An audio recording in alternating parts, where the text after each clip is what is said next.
guys, what's up and welcome back to my channel. I'm gonna get started on this video super quick, but before I do, you guys know the drill. Please make sure you subscribe to my website at letstalkdarling.com. Make sure you scroll on up to the top, follow me on all my social media platforms, then scroll on down to the bottom and make sure you give me your email so we can stay in contact in case I get booted off of here. Also, if you follow me on social media, and this is another reason why I'm making this particular video today, please make sure you check out the flyer that I have been posting all week about the 9/11 Remembrance Barbecue that yours truly is hosting with my family. And if you live in the area, you are welcome to come out. I'd love to meet you. But again, all the information is on my Instagram page if you want to go check it out. All right, so let's get started on today's video. I wanted to make a video entitled, "We Are Flight 93." Now, some people might know what Flight 93 is right off the bat. Some people might not, because when we think of September 11th, I think the majority of us envision what happened in New York. The two planes that flew into the World Trade Center, Tower 1 and Tower 2. We watched those towers, some of us live on TV, as the planes crashed into them and they came crashing down one by one into the ground, killing thousands and thousands of people, not just the people in the towers themselves, but we lost firemen and women, we lost EMTs, we lost police officers, people that were just walking in the area, just regular civilians, people that were staying in the surrounding buildings. It was a extremely tragic day for this nation.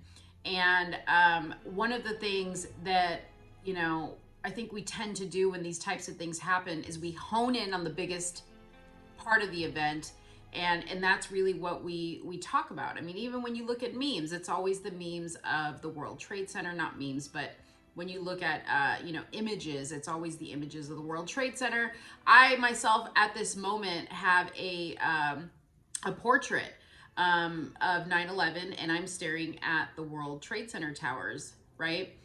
But what we don't often remember is that one flight, one of 4 flights in Pennsylvania that came crashing down into an empty field because the passengers on that flight decided they were going to storm the cockpit and take over the hijacking, basically, right? Now, not that they were going to fly the plane. I don't know if that was ever in their thought process, but what they did know is that they were not going to allow this situation to go down the way the hijackers wanted it to go down. They were going to bring it down under their terms, which was a really beautiful thing if you think about it, because these people knew what had happened in New York, because some of these people were able to call out to their family members and their family members told them what was going on. They knew that a plane had crashed into the Pentagon. So by the time their flight took off, 45 minutes in, the hijackers stood up. They announced that they are going to be hijacking the plane and returning it back to the destination that they departed from. They knew that this could potentially not end very well, okay?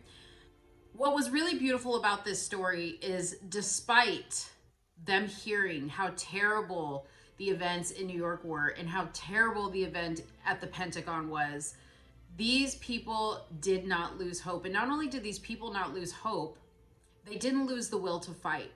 And not only did they not lose the will to fight, but their family members that they called didn't discourage them from doing everything that they could to continue to fight. They even told them, some of them said, "You have to fight, do everything you can. Don't stop, don't give in, don't let them take over."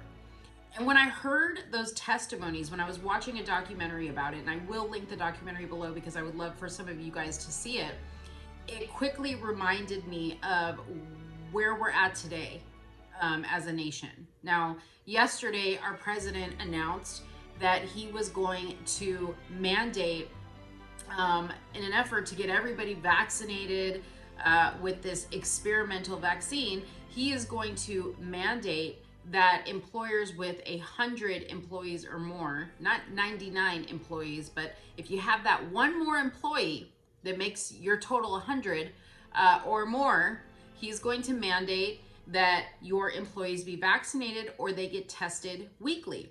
Now, that's not the only crazy thing this president has done. I feel, and I'm sure you do as well, that ever since he has taken office, we have basically been downward spiraling into a hell I don't think we ever imagined, okay? We have lost sight of everything that this country is supposed to be about. It feels like we no longer have a constitution that protects us from our government, right? Because the Constitution is not to protect the government. The Constitution is to protect you and me. It's to protect you and me from the government, actually. But it just feels like it's just one thing after another. And more importantly, it feels like, hello, knock, knock, knock. Is there anybody that's going to stand up and help us do something? There's a lot of us, myself and others. Now, I don't have near the platform some people do, but we are all trying to do our part in trying to push back against this stuff. We are trying to fight this. There are parents that are pulling their children out of school to homeschool them so that their kids do not have to be forced to wear masks, so their kids do not have to be forced to be exposed to critical race theory and all these crazy leftist policies that they want to push onto our children. There are people that are walking away from their careers in the healthcare profession area because they refuse to get the vaccine, okay? There are people that are, doing and going without things because they see where this country is going, okay? Meanwhile, there are these people that just sit back and are waiting for President Trump to come in and save us, for the military to take over, for Biden to get impeached. And while I can appreciate the hope for that, right? We don't have time to wait. We are essentially on Flight 93 in a plane headed for a crash, okay? The hijackers are our government. The pilot is our president. The co-pilot is our vice president. The whatever position is called after that is Nancy Pelosi.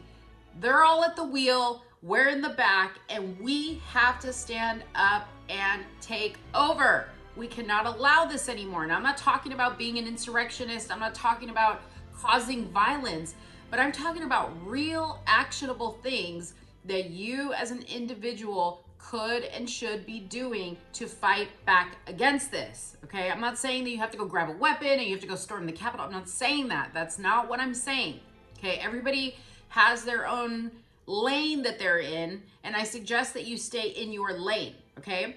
But if you're complaining about what's going on in the school system, take your kid out of school and homeschool them.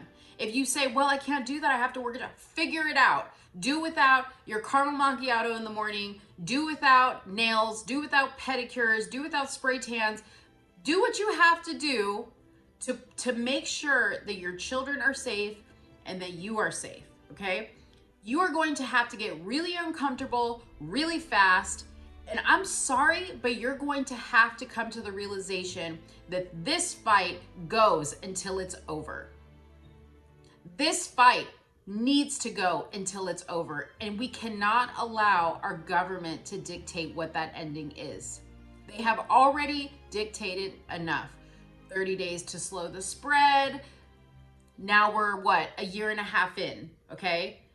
Oh, we're not gonna mandate vaccines. We're gonna give everybody the choice.